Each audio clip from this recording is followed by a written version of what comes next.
അല്ല, കുറേ ദിവസത്തിന് ശേഷം മഴയില്ലാത്ത ഒരു രാത്രിയല്ലേ. അങ്ങനെ ഇരുന്നപ്പോൾ എൻ്റെ ഒരു കൂട്ടുകാരൻ വിളിച്ചിട്ട് വാടാ തൂക്കുപാലത്തിൻ്റെ അങ്ങോട്ട് വരാൻ പറഞ്ഞു. പിന്നെ ഞങ്ങൾ അവിടെ നിന്ന് പഴയ കഥകളൊക്കെ പറഞ്ഞുകൊണ്ടിരുന്നപ്പോൾ സമയം ഏകദേശം രാത്രി 11:30 കണ്ടായി. അപ്പോൾ ചെക്കന് നല്ല തട്ടുകടയിൽ ചൂട് പൊറോട്ടയും ബീഫും കഴിക്കാൻ ഭയങ്കര കൊതി. അവൻ ജർമ്മനിയിലൊക്കെ അവിടെ നിന്ന് ലീവിന് വന്നാൽ അവിടെ പറഞ്ഞാൽ ഈ തട്ടുകടയും പൊറോട്ടയും ബീഫും ഒന്നും ഇല്ലല്ലോ. പിന്നെ നോക്കില്ല, ഒരു തട്ടുകട അന്വേഷിച്ച് ഞങ്ങളങ്ങ് ഇറങ്ങി.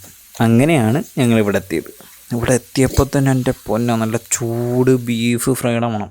ഇവിടുത്തെ സ്പെഷ്യാലിറ്റി എന്താണെന്ന് വെച്ചാൽ 3 പൊറോട്ടയ്ക്കും ഒരു പ്ലേറ്റ് ബീഫിനും 99 രൂപയേ ഉള്ളൂ.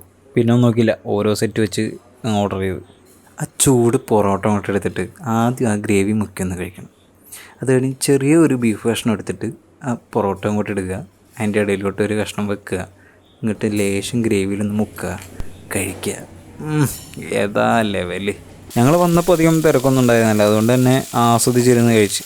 അത് പറഞ്ഞപ്പോഴേ, നിങ്ങളുടെ അറിവിൽ രാത്രി 10 മണിക്ക് ശേഷം നമ്മുടെ മുന്നിൽ ഒരു നല്ല തട്ടുകടകളൊക്കെ ഉണ്ടെങ്കിൽ മെൻഷൻ ചെയ്യട്ടാ, നമുക്ക് പോയി ട്രൈ ചെയ്യാം. പിന്നെ തട്ടുകടയിൽ നിന്ന് കഴിച്ചിട്ട് ഇറങ്ങുമ്പോൾ ഒരു ബുൾസൈ അതും നിർബന്ധ.